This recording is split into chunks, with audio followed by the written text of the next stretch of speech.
Okay, today we'll be talking about MLOps and excuse me.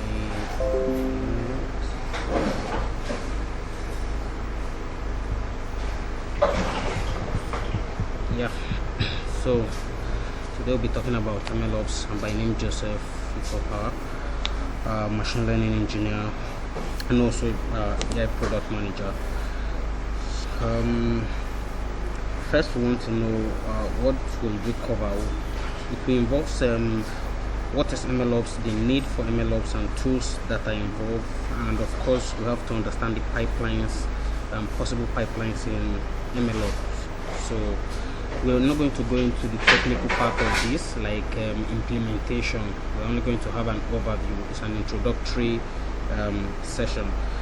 So we also talk about the skills required of an MLOps engineer or a machine learning engineer. So what is MLOps? That's the question we'll begin with, because it's an introductory session, so we'll have to start from the very scratch.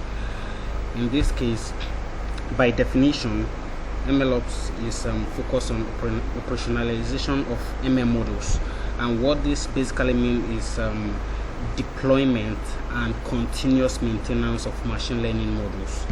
So, but it doesn't just revolve around that definition alone, because there are possibilities that we have to work with other stakeholders within the company, people like the DevOps team, the data engineering team, and so on and so forth.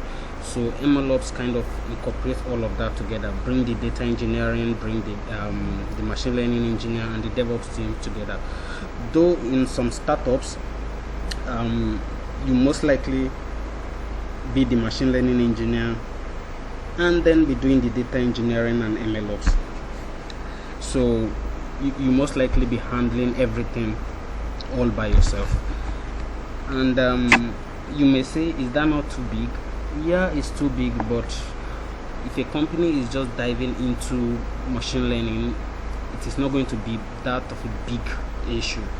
But a company that has been into AI for a year or two, that's going to be a big issue. There are going to be so many machine learning solutions which will be difficult for only one person to maintain. So for a typical machine learning project, it all begins with gathering of data.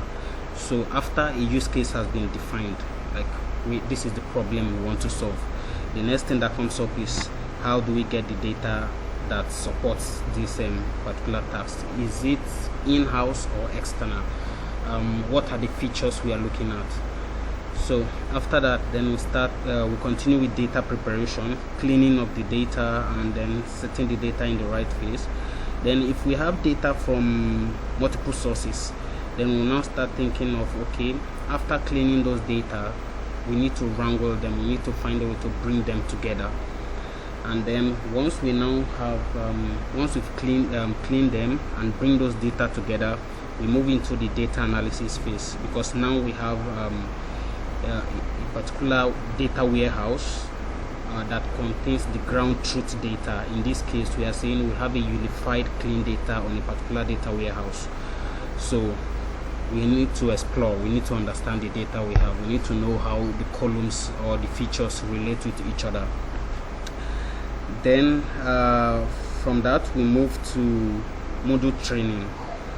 So we train algorithms. We also have to select possible algorithms that we intend to work with, and then we train those algorithms, and then we evaluate the algorithms. We see which one is performing better than the other and why. And then we don't just evaluate the algorithm by comparing them to themselves, which seems more of like an A/B test in this case. We also evaluate the algorithm based on how it is performing on the data. So we kind of like, okay, at what particular class or group of the data is the machine learning model performing poorly, where is it performing best? So we understand all of this, and then we know why is it performing poorly and why is it performing well on the other part, so that it will help us in interpretability. We'll be able to explain what we have developed as a solution and how it is working. So this also incorporates the module testing, which is what I have just described. And then we move to the next phase of deployment. So we have our module. We are convinced within the team that it is good to be deployed. Then we deploy. So after we deploy, what happens? That's not the end of the story. In fact, we're just getting started, right? Because immediately we deploy, the next thing that comes to our mind is, at what point will this module start misbehaving? At what point will it start depreciating? So we have to monitor the drift, and this drift could be module drift or data drift. So it could be due to the fact that maybe the way the software engineers are collecting the data, before they introduce a new feature or something, or there's a change in the range of a particular set of numerical data, and then that can affect how our module behaves, because we have to retrain it. We didn't train it on that earlier. So monitoring becomes crucial, and then this entire pipeline you see on this image, we now take it and try to connect the script together and then automate the pipeline. So meaning we'll talk about the tools that will help us to do this later on.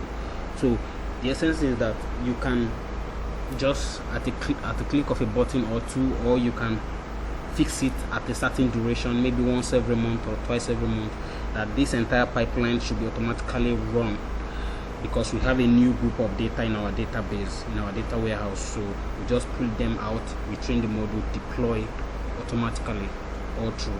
But then you may be wondering, if we do that, where does it take us to? How do we monitor the new one that we just deployed?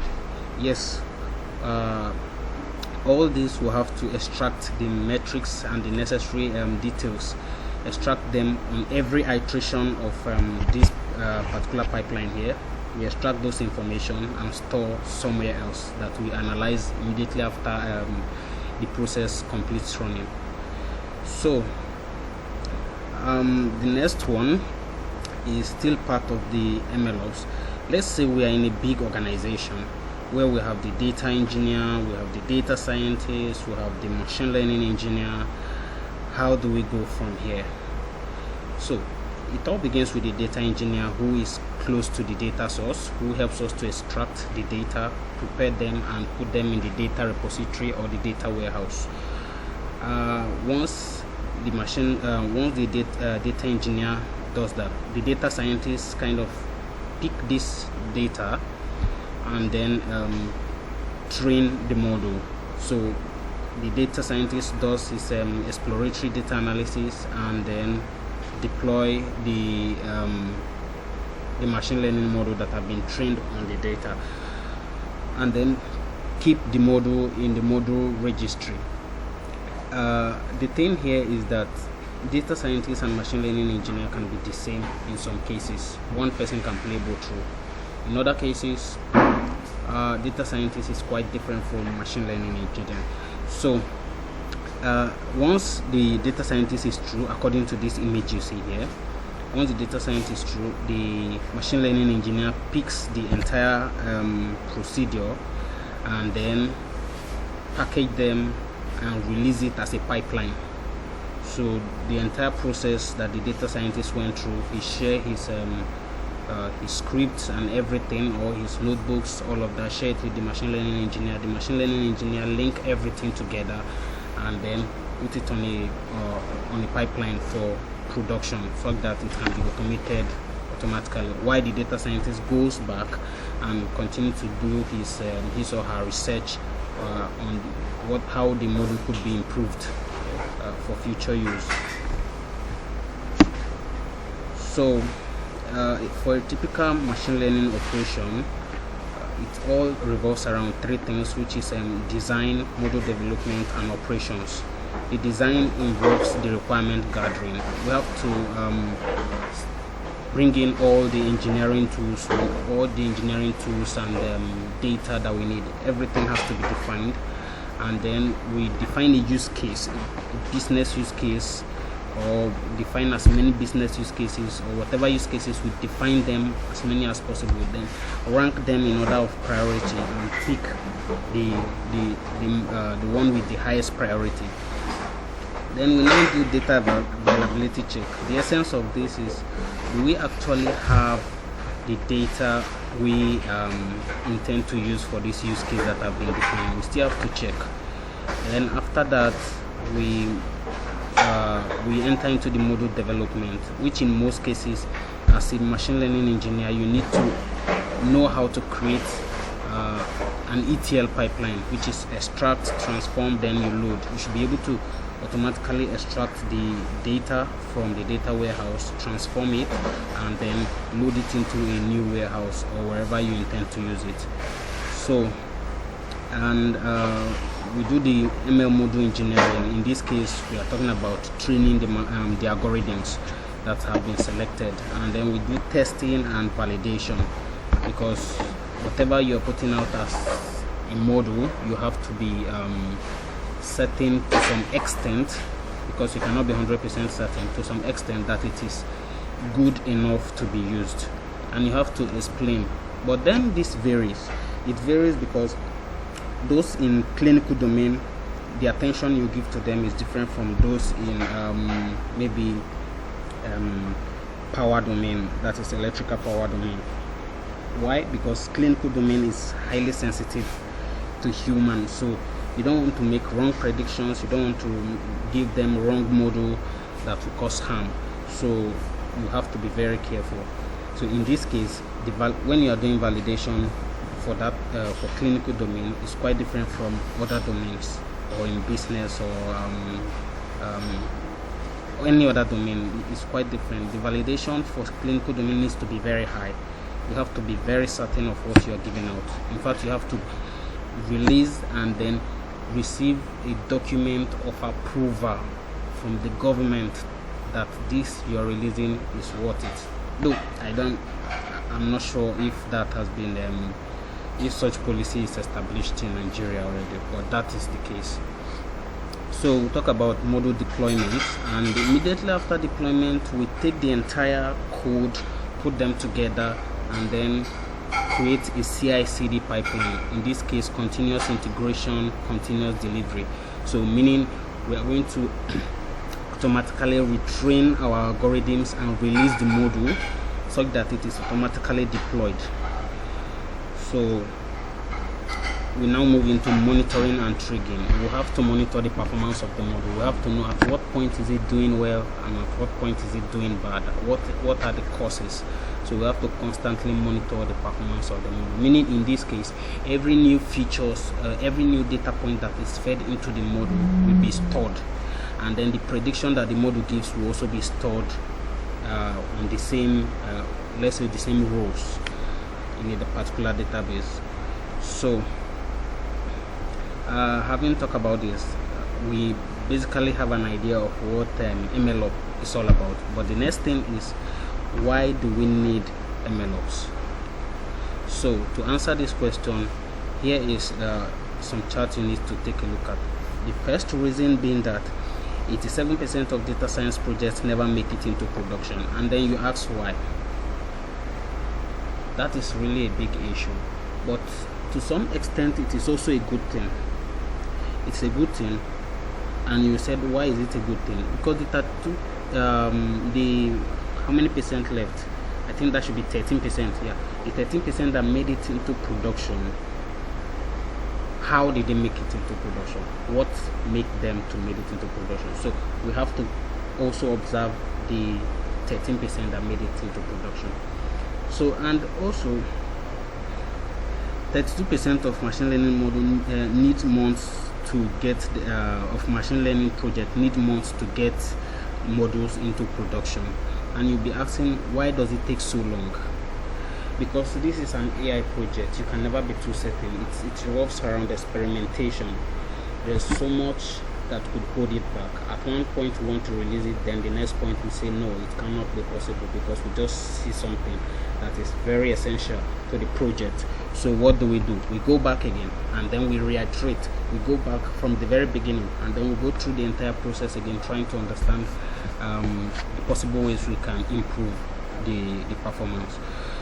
So there are many causes to this, but the question MLOps is trying to answer is that we need to increase automation and then improve quality of production. So to do this, we have to understand what is causing most of these modules not getting into production. And the market projection for MLOps is also very high.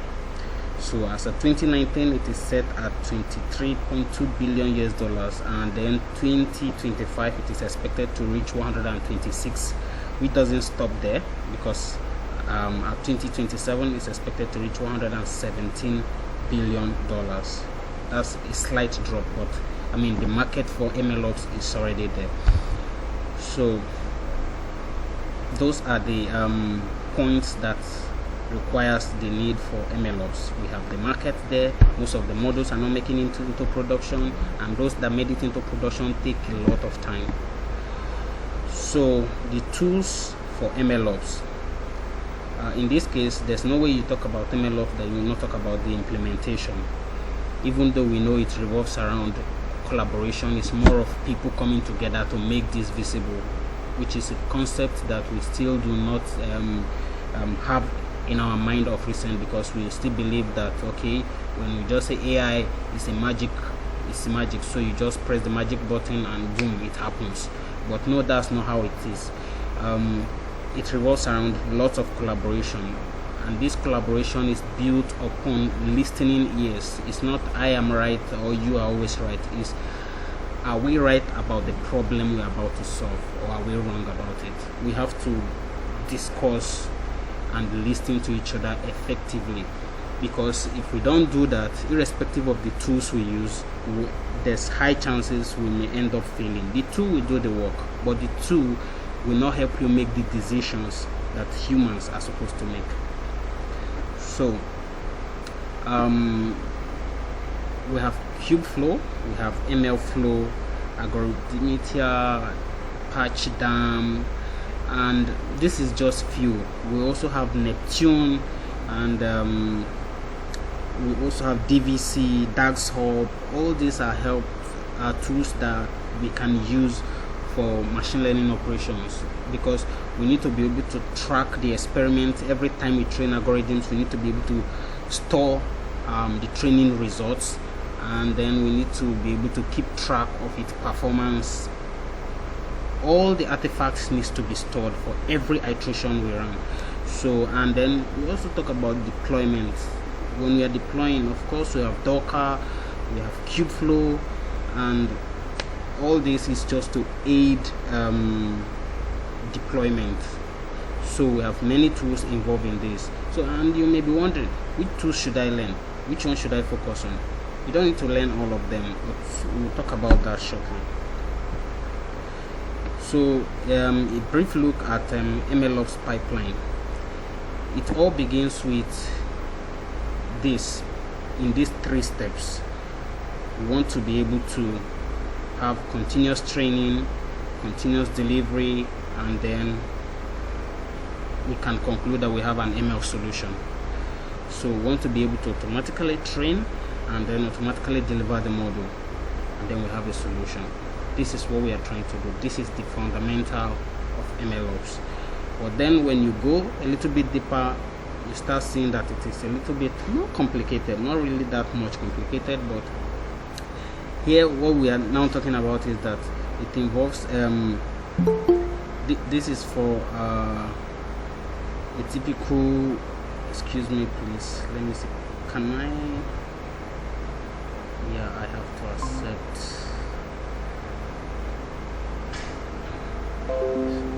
So for we to understand machine learning pipeline, if we go back, you know, we have one section which is continuous training. There is no way you jump into continuous delivery. You need to have the continuous training, and then we have the continuous delivery, and then we have our ML solution. So in this case, when we dive deeper, what happens? We're talking about we've been able to we have one aspect of it, which is orchestrated experiment. We run experimentation. different. Then we now have the other stage, which is staging or pre-production aspect of this particular pipeline. So meaning you've run the experimentation, you've created a pipeline, you are able to test it locally, and then we now take the same thing and then push it. Instead of rushing to production, we take it to staging. Staging is just like a replica of production, but it's not live, it's not out there for people to access. So we do it internally and see how it is doing, and then there we have it. If it's working fine, we take it to production in full. So what is the component of orchestrated experiment? We start from extracting our data, extract the data, and then we do data validation. Ideally, the data engineer is supposed to come in at this aspect and ensure that the data is already the data is extracted, transformed, validated as it should be. The essence of validation is to ensure that the right data is in the right position. You don't want to be seeing, let's say, for instance, we have male, female, and maybe on your software application you didn't create a drop down for someone to select male, female. You only put a text box there for someone to type in male, female, and someone mistyped, and then maybe put male in female, or just something that is, yeah, maybe this person decided to type males or decided to put s at the back of it or something like that. So that has to be validated and checked properly and corrected. Then other one is that maybe the same person, instead of selecting male, selected female, and there's no way the software application can know that this guy is selecting the wrong one. So you that is validating this data now, how do you also know that this guy is actually a male, not a female? So maybe by looking at the name, maybe by looking at some other data that the person has imputed. So this has to be validated properly. That is under the data cleaning part. So, and the data preparation is also under the data cleaning part. And then from there we go to algorithm training, which is module training, and then from there we get to module evaluation, and then we validate the performance of the module on the data. So from there we can reiterate again to analyze what we've seen. If we are not okay during validation, or maybe there are some classes that are actually performing poor, that the module is performing poor, so we have to go back and train the module again, and then evaluate it again, and then validate it again. From there we package our source code, and then we dump our source code maybe on a repo, on a GitHub repo or Bitbucket or any other place, and then this time around we have the pipeline to be deployed. All the source code will now be deployed.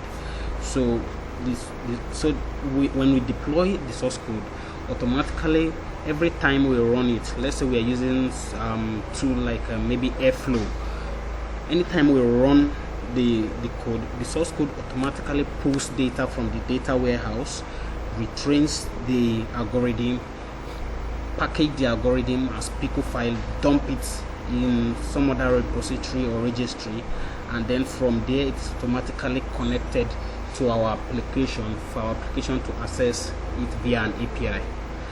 It's as simple as that. So all we are saying is that we put all of that what's it called, automatically we kind of put it in to run on its own.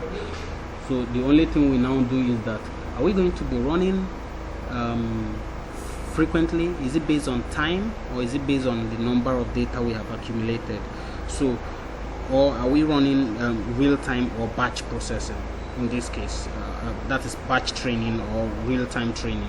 Real-time training in this case, we are saying, okay, as the data keeps coming in, as there are changes in our data warehouse consistently, keep retraining our algorithm, and then keep redeploying.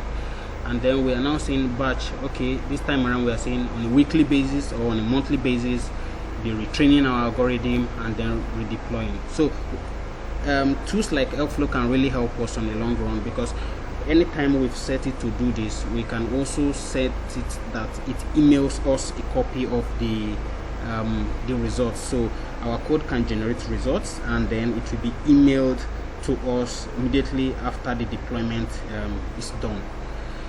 So what are the skills required for an MLOps engineer? It all starts with you need to have knowledge of cloud computing. So either AWS, either Azure, or GCP. You need to have a knowledge of one of them. And then you need to have moderate understanding of Docker and Kubernetes. So the essence of knowing Docker and Kubernetes is to be able to package our application. Let's say you have your machine learning model, and then you have your maybe Flask or Fast API app that interfaces with it, and you decide to package everything as a container that you can run anywhere. So it helps during what is it called, experimentation, pipeline experimentation. You can package all your source code, everything, and containerize it. So you also need to understand how to build MLOps pipeline, and at this part I would say it is not really a big deal. The only big deal here is that you need to learn to keep it simple. If you can build a simple linear regression and then turn your notebook into a script, and then keep your data, the data you use for the linear regression, keep it somewhere on cloud, connect your script to the cloud so that it can access the data, and then have the script to run and train your linear regression, and dump the linear regression as a pico file back to cloud or maybe GitHub, and then connect another application again to GitHub or to cloud to access that pico file, and then use it for prediction. I mean, you can really keep it simple, and then you're on your way there. From there you can start expanding your knowledge about MLOps pipeline. So the knowledge of Linux is very important, but then some people are using Windows, which is not really a crime. But the essence of using Linux is that it makes it very easy for you to just run a couple of lines of code, maybe one or two, and then there you are, you've solved your problem.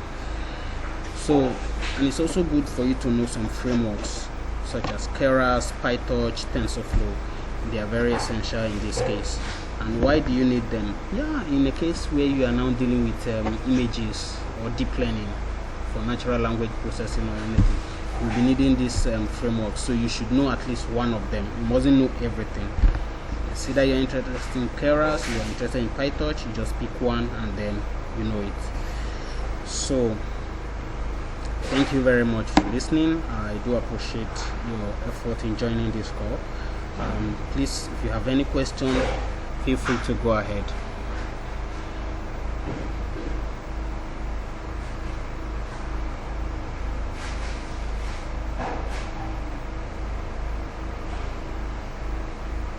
Yeah, hello.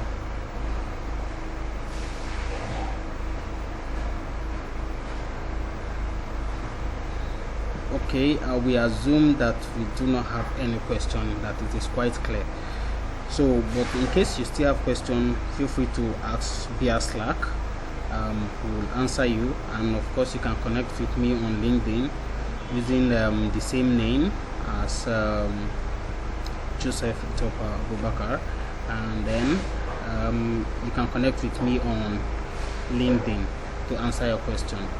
So at EagleSense, what we are basically trying to do is to ensure that we bring people up to pace, but we realize that we want to be focused on project-based training to bring more people into data science and machine learning. But the challenge we face, or our very first challenge, is that people are not so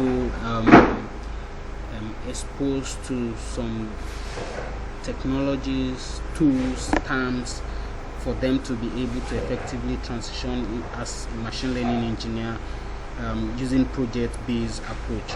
So that forces us to go down into taking these things and taking them one at a time, like taking the entire project-based stuff and breaking it down and said, okay, let's start with the fundamentals. Let's get people onboarded the right way, because if they don't get the right thing, they will leave. So we need to have them that way. That's why we hold our last session on introduction to GitHub, which will be available immediately after this session.